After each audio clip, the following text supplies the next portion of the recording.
ओमज्ञानतिमिरान्धस्य ज्ञानञ्जनशलाकया चक्षुरुन्मिलितं येन तस्मै श्रीगुरुवे नमः। नमो विष्णुपादाय कृष्णपृष्ठाय भूतले श्रीमते भक्तिवेदान्त स्वामिनिति नामिनि।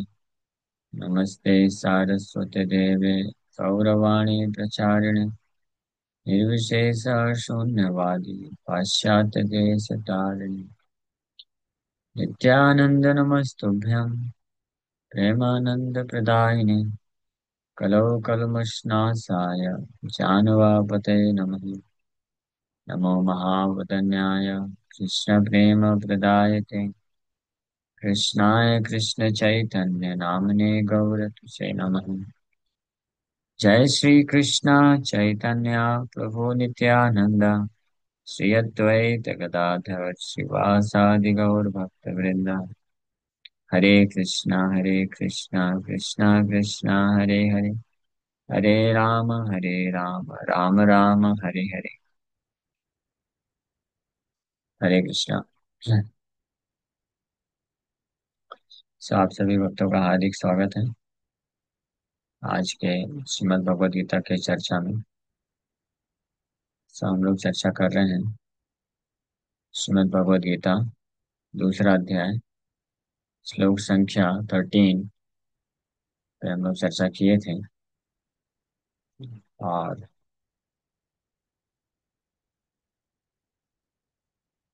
इसका तात्पर्य हम लोग डिस्कस कर चुके हैं मेरे ख्याल से। यस। सो अब 14 नंबर श्लोक, 14 नंबर श्लोक में भगवान कृष्ण आगे वर्णन कर रहे हैं।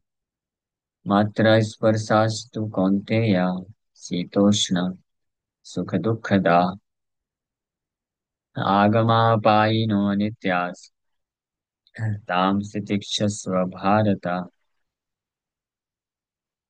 O son of Kunti, the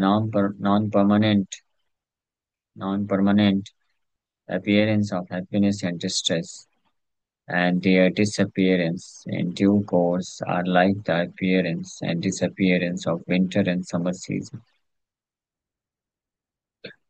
They arise from sense perception, ocean of Bharata, and one must learn to tolerate them without being disturbed. So, इस श्लोक में भगवान बता रहे हैं कि संसार में जितने भी प्रकार के क्षणिक सुख दुख आते हैं वो वर्षा, ग्रीष्म और शरद ऋतु की तरह है, जो आते हैं और जाते हैं। इस प्रकार के जो सुख और दुख हैं वो सेंस परसेप्शन, इंद्रियों के विषय वस्तु के कांटेक्ट में आने के कारण प्रतीत होते हैं। इसलिए व्यक्ति को चाहिए कि इनसे बिना डिस्टर्ब हुए इनको सहन करना सीखे। ये हमने अनुवाद बताया। तो पिछले श्लोक में भगवान कृष्ण, पिछले श्लोक, उसके भी पिछले श्लोक और उसके भी पिछले श्लोक, मतलब पिछले तीन श्लोक में भगवान कृष्ण आत्म तत्व के बारे में बताए, आत्मा के बारे में। हाँ। और ये स्पष्ट शिक्षा दी है कि हमारा अस्तित्व पूर्ण रूप से ये शरीर मन से परे है। और इस शरीर में जिस प्रकार से हम बाल्यावस्था से युवावस्था और फिर वृद्धावस्था में प्रवेश करते हैं, मृत्यु के पश्चात इसी प्रकार से अन्य शरीर को प्राप्त करते हैं। तो इससे ये भली भांति पता चल जाता है कि हम ये शरीर नहीं है, आत्मा है। तो अर्जुन को ये बात समझ में आ गई।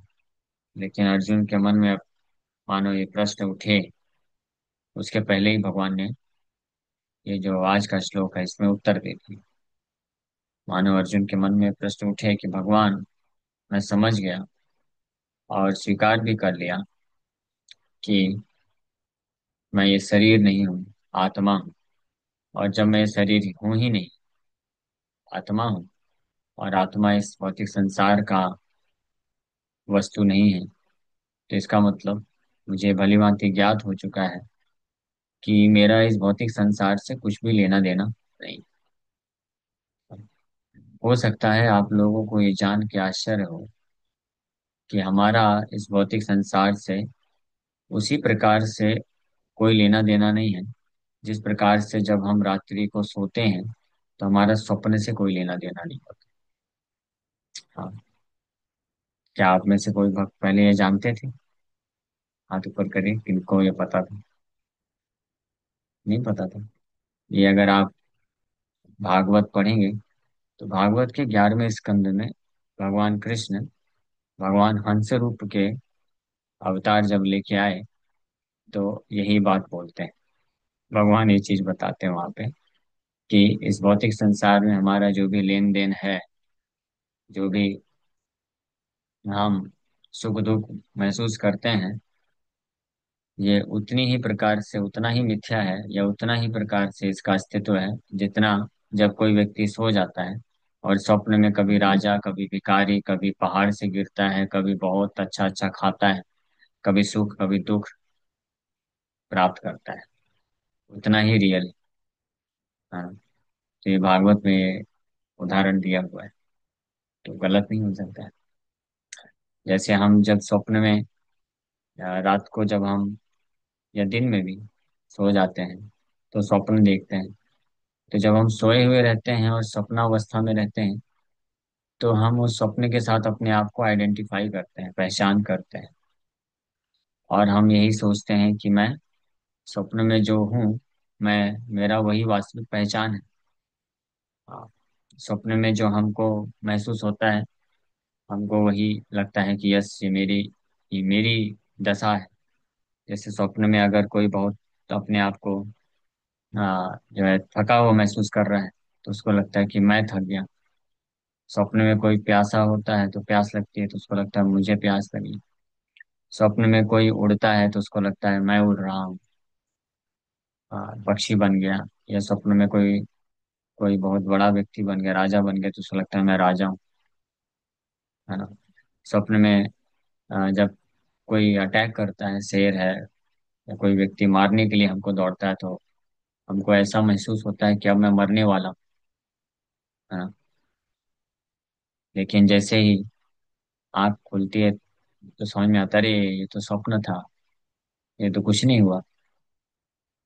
तो इसी प्रकार से ये आंख व्यक्ति की कैसे सुन खुलती है? कुछ शब्द ध्वनि को सुन करके। जैसे कोई व्यक्ति आवाज लगाया, हाँ शिवदत्त प्रभु उठ जाओ, तो शिवदत्त प्रभु स्वप्न देख रहे थे बहुत कुछ, तो अचानक से उनका नींद खुल जाता है। जब नींद खुलता है तो वो बोलते हैं, अरे मैं तो इधर हूँ, मैं कहाँ कहाँ सैर कर रहा था। हाँ। तो इसी प्रकार से हाँ, जब आध्यात्मिक गुरु हमको आवाज लगाते हैं, जीव जागो, जीव जागो, गौराचंद्र बोले।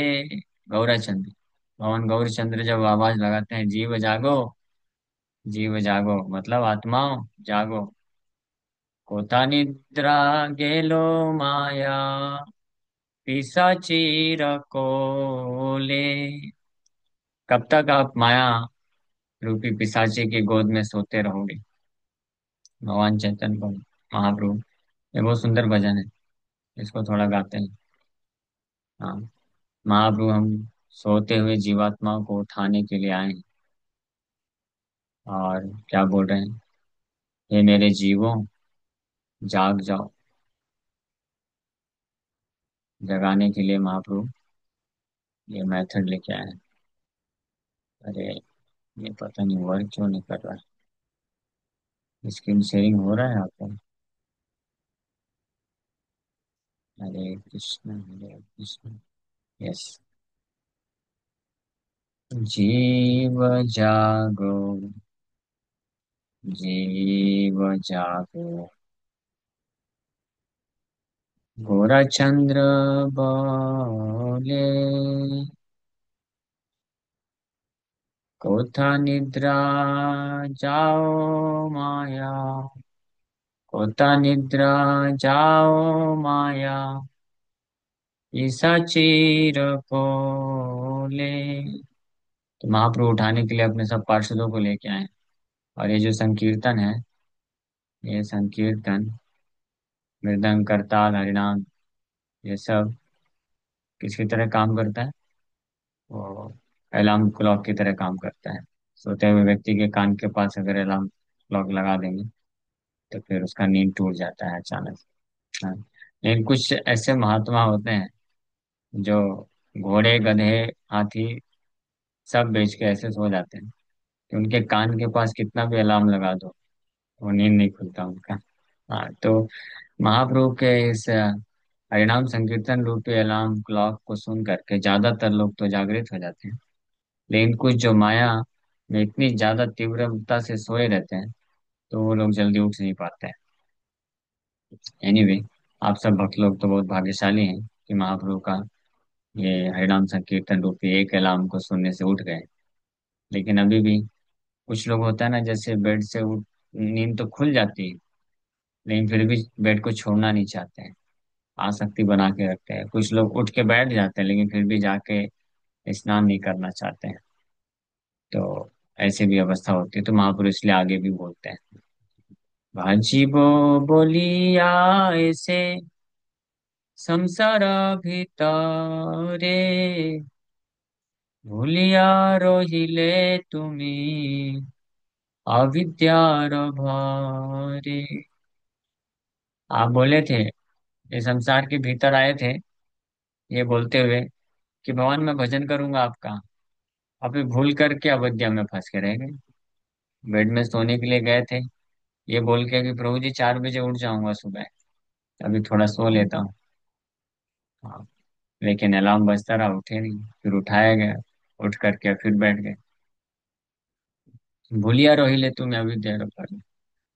महाप्रभु बोल रहे हैं इसलिए मैं आया हूँ आपको उठाने के लिए। তোমারে লইতে আমি হইনু অবতারা, আমি বিনা বন্ধু আরা কে আছে तुम्हारा। मैं आपको उठाने के लिए आया हूँ, अवतरण लिया हूँ।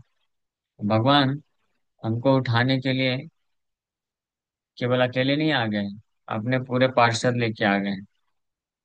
श्री कृष्णा चैतन्य प्रभु जीवे दया करी। श्री कृष्णा चैतन्य प्रभु जीवे दया करी। स्वपार्षद सुई धाम सहबतरी। अपने पार्षद अपने धाम के साथ अवतरित हुए। अत्यंत दुर्लभ प्रेमा करिबारे दान, सिखाया शरणागति भक्तेरा प्राण। तो महाप्रभु आए लेकिन अकेले नहीं आए। अब बोल रहे हैं हम ही बिना बंधु आर के आछे तुम्हार, मेरे अलावा और कोई बंधु कौन है तुम्हारा, इसलिए अब उठ भी जाओ। मेरा हाथ आगे मैंने बढ़ाया है उसको स्वीकार करो। এনেছে औषधि माया नसीबारो लागी, हरिनाम महामंत्र लो तुम मागी।